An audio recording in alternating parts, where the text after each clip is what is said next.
Looking for villager tips? Well, you've come to the right place. Villagers are one of the more complex features in Medieval Dynasty. I thought it would be nice to make a video that condenses everything you need to know about villagers in one video. We have a lot to cover, so let's jump right into it. Villagers in Medieval Dynasty are NPCs that you will be able to recruit to live in your settlement. Potential villagers, or newcomers, are villagers who exist around the valley, but haven't found a place to call home yet. These newcomers can be found in every town, sitting around the village's communal campfire. If you approach one of these newcomers and press left alt, or left bumper for console, you will open up Inspector mode, which allows you to see the skills below their name. Each skill represents their efficiency in performing certain jobs. In order, the symbols are Extraction, Hunting, Farming, Diplomacy, Survival, and Production, which all range from 1 to 3 at the start. The higher the number, the more proficient they are in doing that task. When you're ready to recruit a newcomer, talk to them, and there will be a dialogue option to invite them into your settlement. It can be helpful to have their requirements ready before hiring a newcomer, but once you have recruited a newcomer to join your village, you will need a few things to keep them from leaving your village. Living in a home is required to keep your villager content, and without it, they will not be able to obtain food, water, or firewood. Without a house to live in, their mood will steadily decrease before inevitably leaving your village. Go to your Management tab, select a house, then select the villager you would like to live in said house. Food and drink is another thing that will be required for your villagers. If you build a food storage, you can place all kinds of food and drinks in it, and they will take it whenever they need it. Villagers will also need firewood to keep their homes warm, and without it, their mood will decrease. Firewood must be placed in a resource storage for them to take it whenever they need. If you run out of firewood, your villager will start taking sticks, logs, and eventually planks. But be sure to keep your resource storage stocked up with as much firewood as you need. Firewood can be made in the woodshed by turning logs into planks, then planks into firewood. Note that it will show a symbol in the top left corner of your screen if your villagers are missing any of these requirements. Once your villagers have everything they need, you can start having them work in a workplace. This is something you're going to have to do manually in your Management tab. Simply choose the villager you want to work and assign them to the workplace of your choice. Once assigned to a workplace, you can have them start obtaining resources or creating items for the village. Remember that you will also need to provide the tools required for them to complete their tasks. So for example, if you have a woodshed, you will need to place axes in the workplace storage chest or resource storage for them to gain resources. There will be a symbol that pops up in the top left corner if a villager is missing one of these production tools. If you want some early game workplace recommendations, I suggest having a villager in a woodshed to obtain logs and sticks, a villager in the excavation shed to obtain stones and straw, and a villager in the hunting lodge to obtain meat and leather. Now I'm sure you've noticed at this point that even with all of these requirements met, your villager's mood is still around 0%. So you may ask, how do I improve their mood?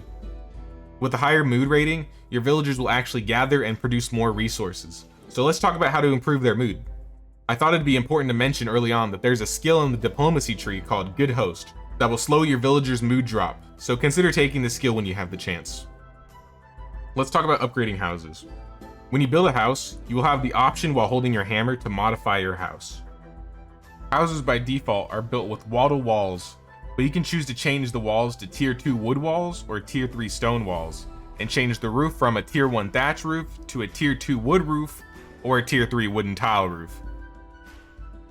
The higher the tier, the better the mood, so if you want to have the best house for your villagers, go for the stone walls and the wooden tile roof.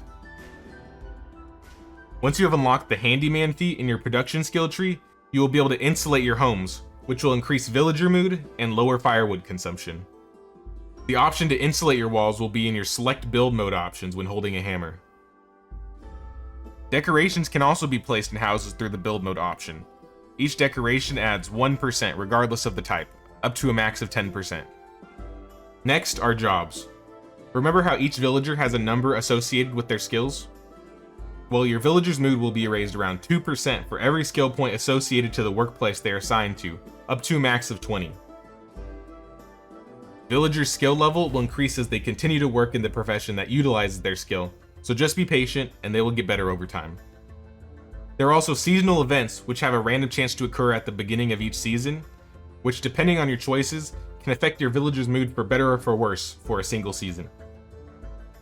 Your own status with the current king will also affect their mood. Randomly each season, a herald, indicated by a flag and a trumpet icon, will show up to the valley, and you have the opportunity to accept the challenge given by the herald, which will in return lower your taxes if completed. Check your map tab to determine whether your king is good, bad, or neutral. If you're not sure which kings are considered good, bad, or neutral, here are the titles determining the alignments of your king. Depending on whether your king is good, bad, or neutral will determine whether your villager mood will go up. Completing their challenges will lower your taxes, but if you accept and fail the challenge, it will increase taxes. So if you complete a good king's challenge, villager mood will go up, but completing a bad king's challenge will reduce villager mood.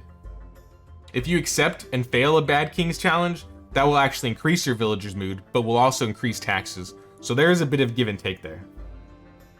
Speaking of taxes, you thought I'd forget, didn't you? This is where I graciously ask you to pay the king's tax of 1 like or 1 sub. My king is a good king, so you know this is in the best interest of everyone. Next, let's talk about family. Villagers that are married will have an increased mood of 10%, and each child that they have will increase their mood further by 5%. To have your villagers get married, you will have to pair a male and a female villager in the same house, which will eventually lead them to getting married and your female villager getting pregnant, so long as the age gap between your villager is within 20 years. The smaller the age gap is, the faster they will get married and have kids. So if you want them to get started quick, make sure they are close to the same age.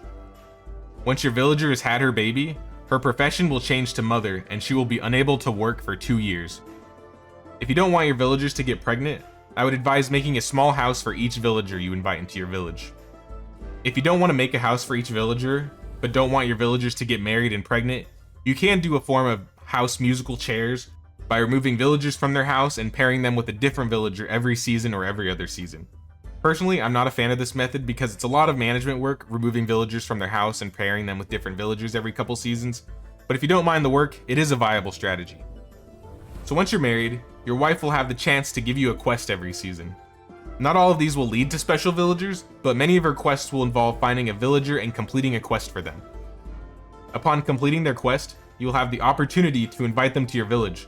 I won't spoil any quests or villagers specifically, but these villagers are very valuable, as all their skills will be set to a minimum of 3, while one of them will start at 6. With these higher skills, that means they will produce faster off the bat, and their children's skills will be boosted as well. Be careful not to accidentally walk away from them instead of recruiting them, because you will have the option to decline them. That's about everything I can think about regarding villagers in Medieval Dynasty. There's a lot of information covered in this video, so I will leave some timestamps in the description for each section so you can easily go back to whichever section you may want to play back. If there's anything I missed, please leave a comment and let us all know if there are any additional tips you have regarding villagers. Thanks for watching, and I'll see you guys in the next video. Take care.